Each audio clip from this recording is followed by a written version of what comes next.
Might have to accept on your end. Done. Okay, perfect. So, hi, and welcome to today's episode. I am so excited to introduce to you our guest today, Kai Graham. Kai is an international speaker, best-selling author, podcaster, and child and family therapist. She specializes in childhood and adolescent anxiety, and it is her mission to build a mentally healthier and happier generation of young people. Using her background as a master practitioner in coaching and NLP and timeline therapy, together with her experience with Childline, the UK's leading charity providing 24-hour counseling service for young people, she empowers her clients to conquer their anxieties to live a more struggle-free life. She uses her 4-step changing pictures approach to help eradicate specific anxiety issues in just 2 sessions. This technique is fun, fast, and safe, and offers swift and effective outcomes every time. Hi, Kai, and welcome. Thank you so much for being here today. Liz, thank you so much. It's a real treat to be here. Oh, I'm just thrilled. And so to get started, I want to ask you if you could tell our listeners a little bit about your journey and what led you to your work now, specifically with teens. Yeah, my journey, I'm a bit of a chameleon. I sort of graduated at college, and I sort of went into the city in London and sort of worked there in IT. So that was during my 20s. In my 30s, I was a stay-at-home mum.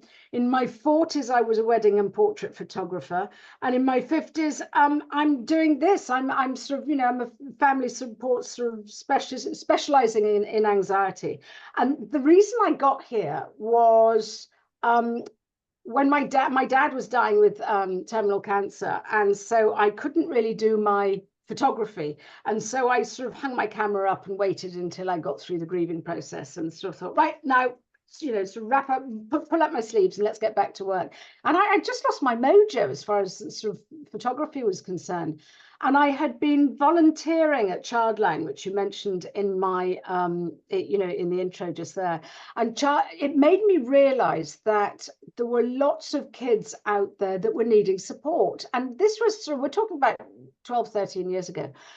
And there hadn't been for a long time sort of enough support for teens. And my kids were just hitting that sort of age group. So I thought, come on, why not? Let's give this a whirl. And I absolutely loved it. And I love working with kids. I love working with young people. And my view is if we can hit the kids early, if we can get them clearing their blocks early, then they don't have to do what I did, which was sort of walk around for 40 blimmin' years with all this emotional baggage on their back. So my view is let's just help them, give them the tools that they need.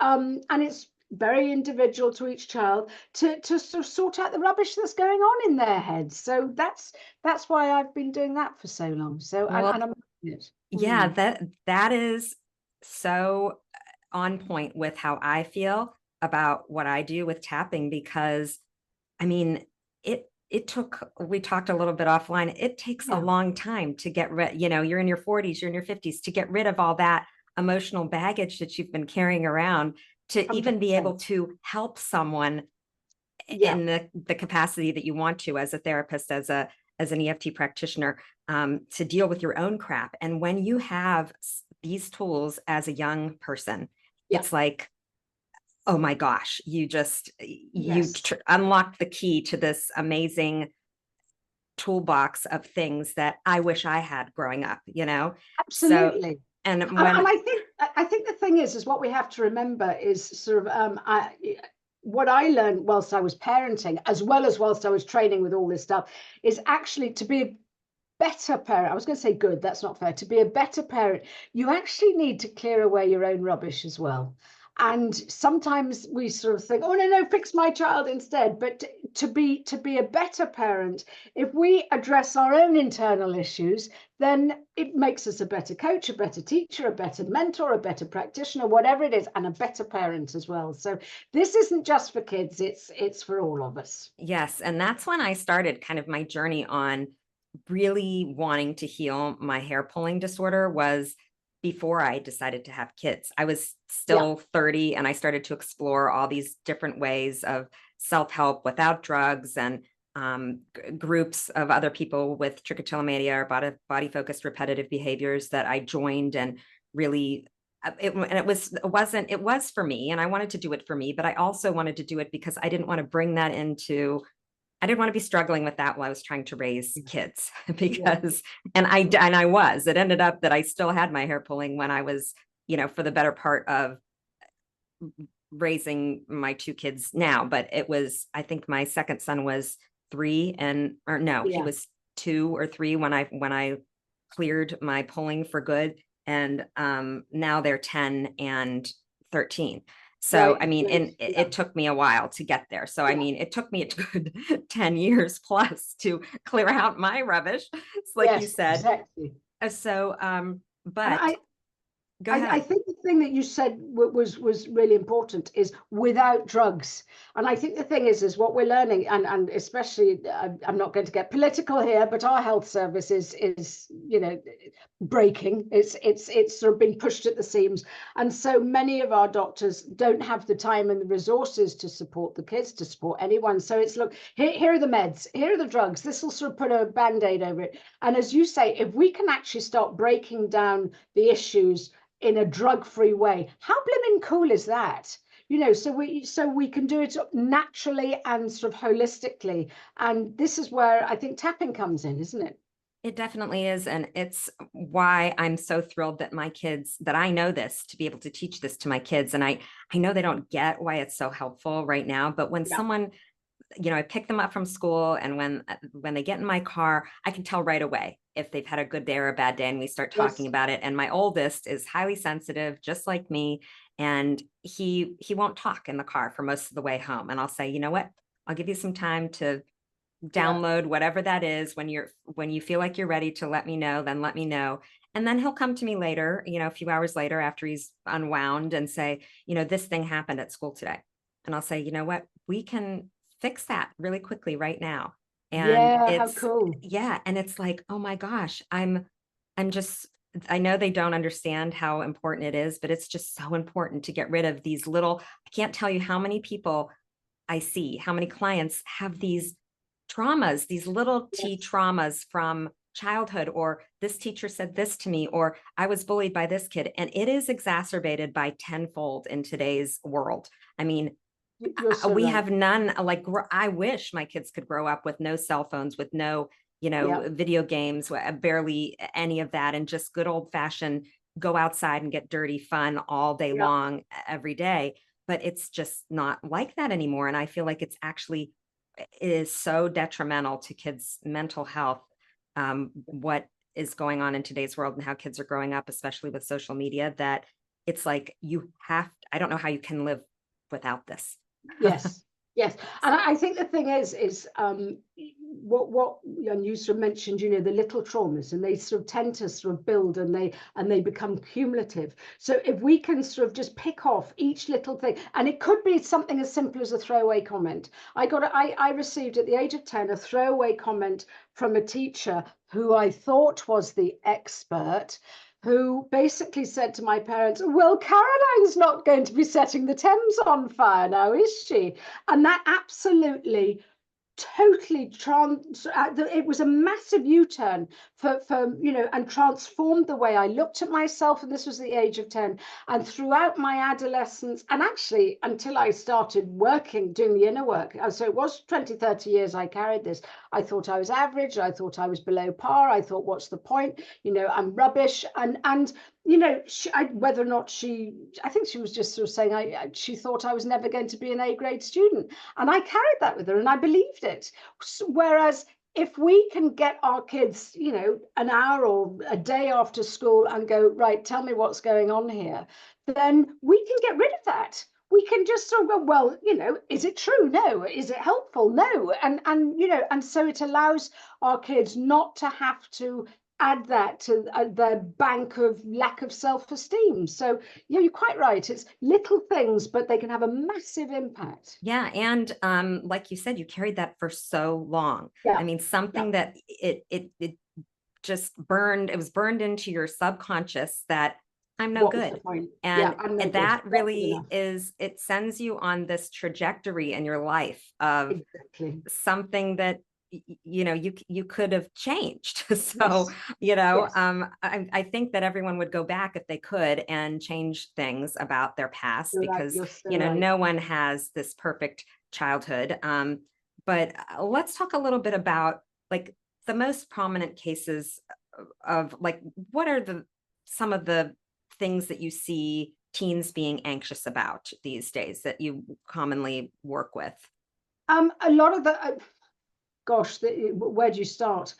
It can be, a lot of it is peer pressure. A lot of it is academic, sort of unrealistic expectations, too high expectations. Um, Not always put on by the teachers and the parents. Sometimes the kids do it themselves because they sort of, oh, my mum and dad have been working really hard, so therefore I must. But it and it, there's so much sort of our kids are under the spotlight, be it on social media or in front of their peers or wherever. The schools are looking for better grades so that they're better in the league tables, and our kids are put under so much pressure. And that's sort of from a personal point of view. You could always also throw in sort of, be it, sort of knife crime, gun crime, climate change, threat of war. Let's not talk about our politicians. We're all sort of, coping with that at the minute.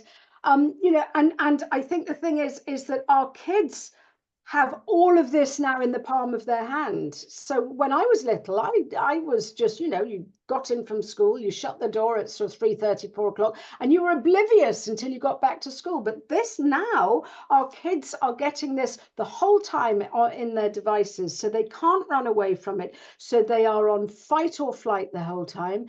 And those kids that don't understand how to regulate their emotions or how to process what's going on, it's really, really hard for them. And it does manifest as, they can, they have some school refusals, or, eating disorders or self-harm. And so the sort of the list of things that are adding to the challenges our kids are facing are myriad. But and I think this is why tapping and breathing exercises and all the other sort of stuff, the tools in the toolbox, if we can add those for our kids to draw on when they're struggling, so that they are more in control, so they are able to sort of navigate themselves, because especially when they get a bit older, they want to be independent. They don't always want to go running to, the responsible adult. And to be able to give them the tools to deal with it themselves is so much more empowering for them. Yeah, I agree. If they feel like they have something literally at their fingertips, Yeah, it's they're more likely to use it because they feel in control. It's not yeah, like old times when my mom sat me down in front of some counselor, some yeah, therapist that I had no idea who it was. More than likely it was a male, and I yeah. felt very uncomfortable, and I would make things up and I would lie during the Well, that's entire it. hour. Yes, exactly. So what blimmin' use is that for I know, anyone? it's Yeah, you're none, quite right. none at all. Let's just say what they need to hear, and then I can get out of I here. know. And then you Yeah, get back in the car with your parent and tell them, yes, it was fine. that's Don't, and fine. hope they never take you back there again. I mean, so this is a little, like you said, it's empowering. And uh, talk about some of the examples besides tapping that you use, and, that I talked about in your introduction, um, that help teens, that they're really apt to use and that have effective outcomes. Well, aside from tapping, I teach the sort of kids that various breathing techniques, and so how they can, and grounding techniques, so how they can get in touch, because a lot of people, when they start feeling, oh, I can feel that again, oh, I can feel it in my body, oh, and just uh, have a meltdown or get scared or try and divert, the sort of their thoughts to something else. I think what we have to acknowledge is, if we validate the feelings that we have, and if we actually confront them, and if it's the fears or the worries or the I've got this sort of butterflies in my stomach or whatever it is, when we actually sit down and go, okay, this might be a bit scary, but I'm going to sit here for a couple of minutes and see where I'm feeling it and what I'm feeling and what's going on in my head. Actually, these feelings can start to dissolve, because what we tend to do is we sort of put our fingers in our ears and go la la la la la la. Oh, now I've got to do something else.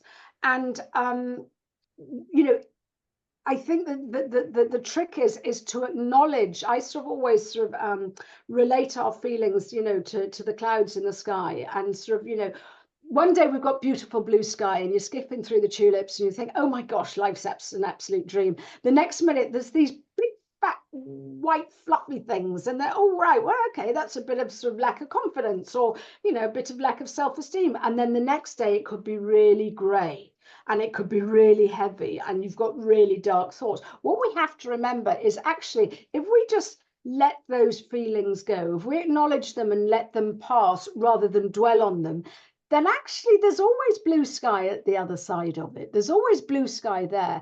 And so rather than, you know, sort of, kids have come to me and sort of go, well, I've got depression. And I go, right, okay, well, tell me, when were you diagnosed? Oh, no, I haven't been diagnosed. I just know. And then it's sort of, well, maybe it's just a really crappy week you're having. And they go, right, yeah, okay, that's probably fair. So rather than telling yourself and labeling yourself that I have anxiety or I have depression, maybe it's just, well, hang on a minute. There's I was going to say bad. There's a feeling that's making me feel uneasy. So let's acknowledge it and let it go, because there will be a happier feeling coming along, and there will. So I think the thing is acknowledging that what you have are positive and negative feelings, good or bad, however you want to label them, great or, you know, rubbish, but they all change. And when you're feeling brilliant, you're not going to feel like that all along. You're going to feel a bit down, you know, maybe in a week's time, but then you're going to feel up again. And I think it's letting kids understand that we do have a roller coaster of emotions, and that's okay. So it's allowing them to sit with their feelings and acknowledge them, rather than going, this is really bad, I've got to get rid of it, because that's just not realistic. That's looking through your sort of, you know, your rose tinted glasses and thinking everything's Pollyanna, and it's not. Because I think once kids, and any of us, realize that we are going to have ups and downs, you can just acknowledge it and go, all right, do you know what? I think I am going to have a duvet day today.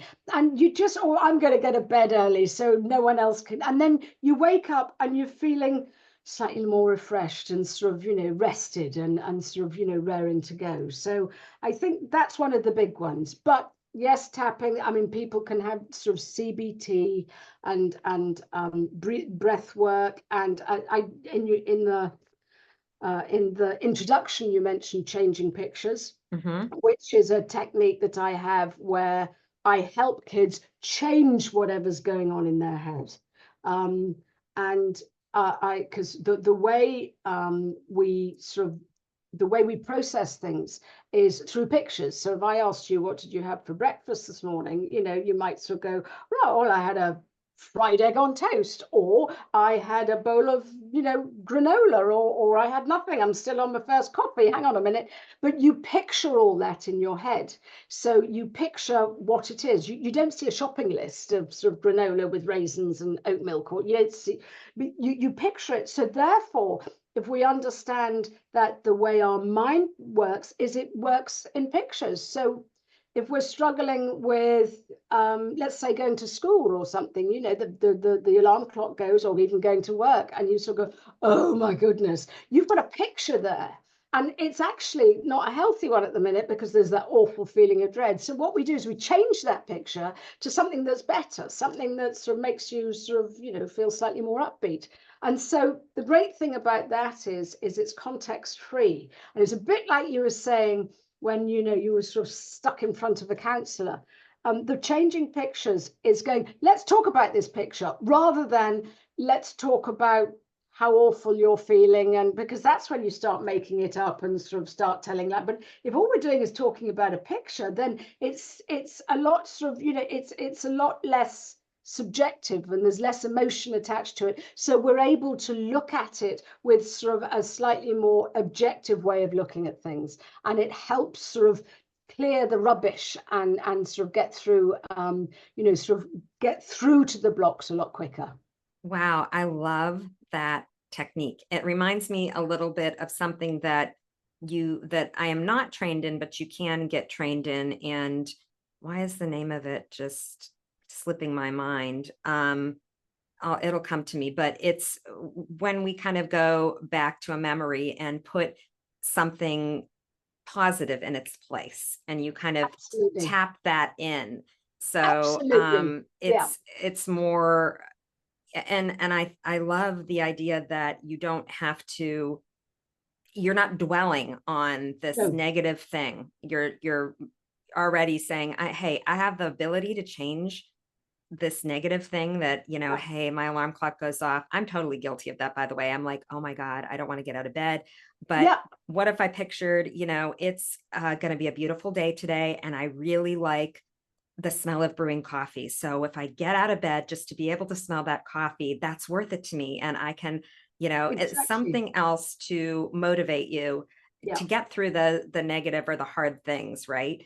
So I also loved going back to what you said before about you're riding this roller coaster of emotions, and you're talking about clouds and things with your teen Yeah. clients.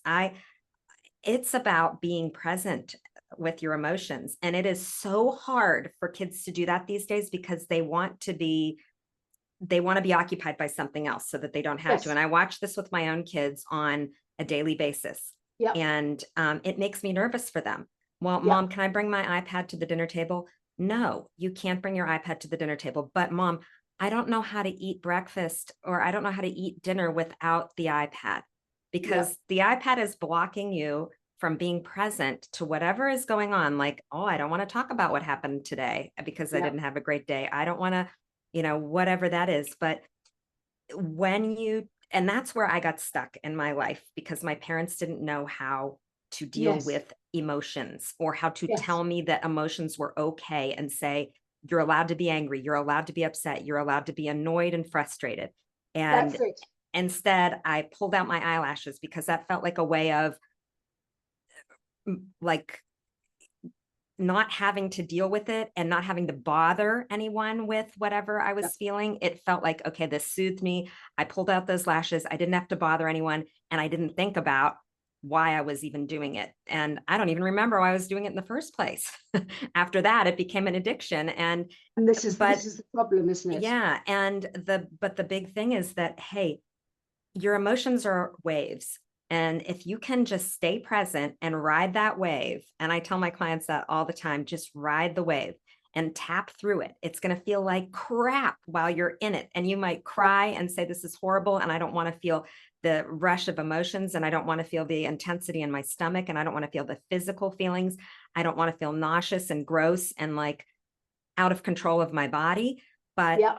tap your way through it and Yeah. tell yourself you're safe, and get to the other side. And I guarantee you'll be fine in 5 minutes. Your cortisol is alerting you that something's wrong. And Yeah. instead of dealing with it, you swallow it, and it becomes something even worse that manifests as a That's the physical thing. problem, manifests as some, emotional, like you said, eating disorders, body focused repetitive behaviors, cutting, all those Yeah. things, because we're swallowing all this stuff. So it's so important I love what you developed. I mean, this is your thing, the changing pictures that you Uh-huh. developed. Yeah. Well, it's based on something else, but it's something that I have tweaked so that it is specifically for kids and that it's very fast and easy for them to understand. Yes. Okay. Do you use it in conjunction with tapping? I use it's quite interesting. We said this offline. I am a master practitioner in EFT, and I use it for myself. What I don't do is I use the changing pictures, sort of in conjunction, with the sort of kids or with my clients, and we Mm-hmm. go through that, and it's a sort of 20-minute process. Mm-hmm. I don't actually use tapping with them, but what I do when I was working with schools, I have loads of tools in my toolbox to offer to the kids, Mm-hmm. and hands down, tapping was the exercise or the process or whatever you want to, the procedure, whatever you want to call it, that the teens like the most. And sort of some of the sort of younger kids enjoyed the breath work and sort of the breathing and the sort of visualizations. But it was hands down tapping was the one that the teens went, oh, no, no, no. And I went, but what about, you know, when you're tapping on your head, or does that not bother you? And they said, well, I sort of, the way I was trained, you can all, there are also pressure Yeah. points You on can do hands. the finger points too. That's what I always Exactly. teach them, that you can go Yeah, under your desk and you can do this precisely. really inconspicuously and no one Exactly. will know. Yep. Tap That's it. one point, whatever you want Yeah. to do to just, it'll work and lower your Yeah. cortisol.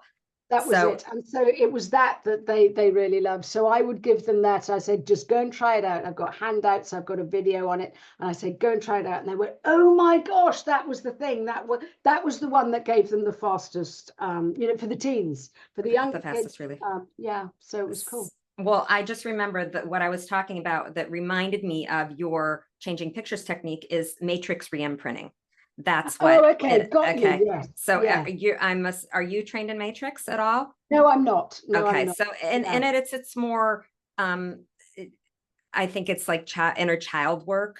Yes, But and I've done a lot of that with myself. So and it's really, I'm not trained in it, but I would sort of, I would walk sort of people through inner child work, and yeah, you know, it's sort of, you know, are you open to this? Let's try it. And yeah, I yes, mean, when I did it, oh, I was rocking in the corner and there was snot and tears, but it has such great results as well. So you're it quite right. does. Well, Yeah. do you train people in the changing pictures technique? No, not yet. Yes. It's maybe, Sign me yeah. up as soon as you do. I'm serious because now this is why I love these interviews so much, because I get so much insight. I get, That's, this is where yeah. my creativity comes out. Like, how can I use this to help? Like in my career before this was, I was a graphic artist, web designer, Oh, marketing cool. person Yeah. for 20 plus years. So I Got feel you. like using these techniques, these energy modalities, they're creative. Yeah. And I'm always researching and stuff, but I'm thinking, oh my gosh, this changing pictures technique with tapping Yes. specifically for teens or young Yeah. kids is like, could be It's gold. huge. Yeah. Have you also heard of kinetic shift? Because that's sort of something where it's a bit, it's and I'm trained in that. It's sort of No. visualization where you sort of basically say, right, okay, where is this, where is this feeling of, be it anxiety or shame or guilt, where is it? Oh, well, it's here. And you know, so what shape is it and what color Oh, is it? And so, you know, you can sort of change it around and make it malleable and then sort of pull it. I mean, I've literally pulled sort of big chunks of feelings out of, and then you have to sort of, you know, replace it with something better to fill that void. But that's pretty powerful as well. So yeah. that's, yeah. And that reminds me a lot of there's a technique in tapping that you probably know. It's called chasing the pain. And that It is runs, how, doesn't it? It yes. moves. And Yeah. it's very similar to that, where you're giving the pain a color, a Yes. shape, you know, a sensation, Yeah. and then you're kind of asking, what color is that now, and Yeah. what is your healing color, and you're getting, so you're kind of That's it. gradually getting to that. That reminds me of that. But I wrote down kinetic shift because I want to look into that too. But Yeah. I really, so I think you already answered. My next question was, I feel like it's particularly hard to get a teen to buy into these types of approaches. And they're some of my hardest clients to help, because they will do the tapping with me, Yeah. but their mind is definitely somewhere else, which is always, it's That's, fine. yeah. But they will give me a reason why they didn't do it when I see them a Yeah. week later. Yeah. And that's not good, because I always give homework, at least Yeah. tapping for 5 minutes a day, at least on Yeah. anything.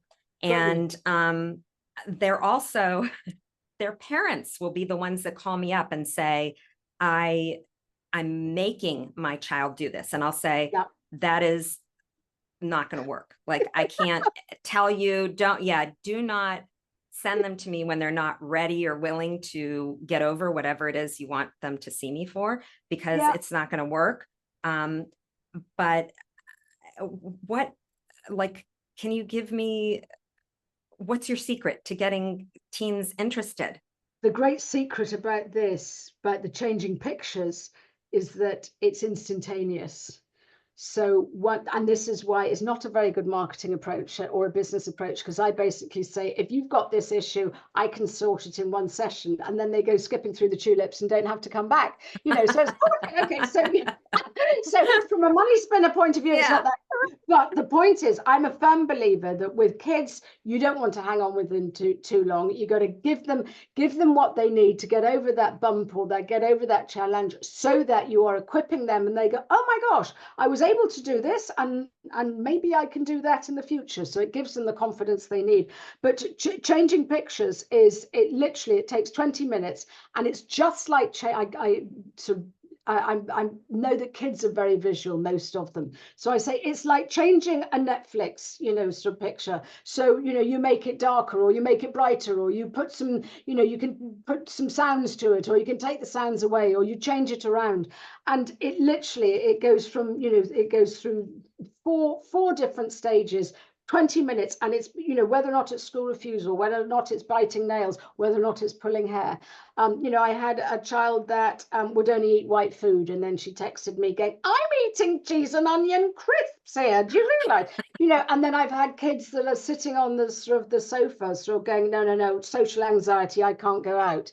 And then sort of 3 days later he sort of goes, I'm at a Coldplay concert. I mean, you don't realize. So these things just have, and so many other examples. But it's the great thing about this is because you change one picture for another. When let's say the alarm clock goes, your brain is running around looking for this picture, and the only thing it can do is pick up the new picture, which has the new reactions, which is the bit like you said, oh my gosh, I really love the smell of coffee, I'm going to head on down and get my coffee, rather than the dread and oh, I've got to do this. So we have rewritten the picture in the session, so the mind then goes to the new picture when that trigger, or whatever it is, sort of sparks that need for a reaction again. So can you explain a little bit how that, because it is like changing your neural pathways, like tapping does. Oh, if you're it's replacing, totally yes, if you're replacing it, does it work like EMDR? Are you familiar with EMDR, where you're watching the ball go back and forth or whatever, and it kind of is? It is sort of just rewiring. I mean, basically what happens, this is great. I'll explain it. We're sort of talking on video as well as audio. I'm holding up a picture of a sad face. So this is the sort of picture that happens. The alarm clock goes, and immediately the brain goes and gets the picture, because it says, hang on a minute. The brain is very, very lazy, and it does this has happened before. What shall I do? What shall I do? Right, let's go and get the picture. So it goes and gets the picture of the alarm clock sort of ringing, and it goes, normally, right, yes, what do I do? Oh my God, no, hang on a minute. When the alarm clock goes, you've got to go to school. You don't want to go to school, because do you remember that time you got bullied? Oh no, I don't want you to get bullied. You've got to be safe. You've got to stay safe. No. I'll tell you what you do to avoid that. You don't go to school. You stay in bed. You yell at your mum when she comes up the stairs. You say you're late. You have, pretend you're having a fit, or maybe maybe you're sort of really panicking and you need to be sick, or whatever it is. And it brings up all that sort of, the physical stuff. And so that's how you have learned to react. And the brain goes, well, that's okay. You're safe now. It worked. I've kept you alive. And so what we do is go, well, hang on a minute. That's fine, but it's not really very productive. It's not really helping you. A bit like you sort of, when you were sort of pulling your eyelashes, pulling your hair, you get to the stage where the brain says, this is what you have to do because I am going to keep you safe and alive. You can't even remember why it started. You can't even remember why you're doing it, but it is habitual. And what we want to do is the next time you feel compelled to go for your eyelashes, or you feel that you have to get out of bed, we change that picture, and we sort of, so we do what the way I change it is, as I said, like a Netflix pic. So you go, is it black or white? Is it near or far? Is it sort of, is it color? Is it, tell me the noises attached to it. Tell me the feelings attached to it. Is it a movie? Is it moving fast or slow? And when we find that full picture, we go, that's the picture that you've got. Let's change it to something that is working. And in your case, and I'm now holding up a sort of a heart emoji picture. the hearty eyes. Mhm. And we sort of go, right, the alarm clock goes, and you immediately goes, oh, right, okay, I've done this before. What's going to happen? Oh, right, okay. Oh, I'm getting out of bed. Oh, great. I'm going to go and have my coffee. I'm going to have my breakfast. Or, as far as the kids are concerned, oh my God, I've got history as well. That's really cool. I like history. And I'm going to see my best mate. Oh, and I might see that guy in the corridor who I quite fancy, or whatever it is. So you have painted a different picture that is no longer black and white, that no longer has these feelings attached to it. And so it really is, it is, as you say, it's changing, it's changing the wiring, it's changing those sort of neural pathways, and it is instant. And you sort of, you wake up the next day and you either eat your cheese and onion crisps, or you think you can go and tackle a Coldplay concert, or for some people, whether or not it's going to work and not being able to sort of answer the phone, they'd rather do text or email. Whatever it is, this changing pictures is a great way of dealing with specific issues that are holding us back. So it Okay. could be nail biting, it could be school refusal. It's not let's get rid of anxiety, or Okay. let's get rid Uh-huh. of lack of self-confidence, because that's far too generalized. Broad. Yes. And we don't want to get rid of anxiety, Hmm. actually, because it keeps us safe.